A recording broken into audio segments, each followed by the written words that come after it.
घटस्थापना झालेली आहे, देवीच्या हस्ते आपण पूजा देखील केलेली आहे. काय एकूणच वाटतंय तुम्हाला या संदर्भात? एक माझं भाग्य उजळलं असं वाटते. फार वर्षांनी देवीचं दर्शन झालं, एक आत्मिक समाधान झालं आणि धैर्य पण वाढलं. देवीकडे काय मागितलं? देवीकडे सुख शांती आनंद मागितला सगळ्या जगासाठी, विशेष करून गल्लीसाठी. काही दिवसापूर्वीच आपली निर्दोष सुटका देखील झालेला आहे. कुठेतरी देवीचा आशीर्वाद पाठीशी आहे का? कारण ज्या प्रकारे आहे पाठीचे आशीर्वाद आहे म्हणून तर आपण जिवंत आहे आणि जगात आळवेळी पुढे पण जगू. त्या आशीर्वाद आहेच. दरवर्षीचा नवरात्र आणि यावर्षीचा थोडासा वेगळा आहे, कारण की दरवर्षी पॅरोलवर येत होता, आता कायमस्वरूपी बाहेर आलेला. खरं तर थोडे विशेष आनंद आहे असा.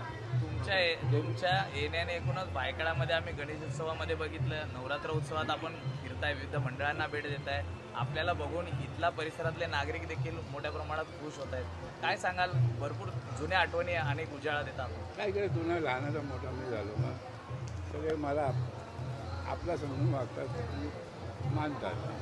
त्याचबरोबर मुंबई महापालिकेच्या निवडणुका आहेत. आपली अखिल भारतीय सेना देखील दरवेळा निवडणूक लढवत आलेली आहे. काय तयारी आहे? नाही, इलेक्शनच्या बाबतीत मी पहिलाच क्लिअर केलं ना की बाबा मला त्याचा इंटरेस्ट नाही आणि मी काय महानगरपालिकेत असं उतरणार नाही.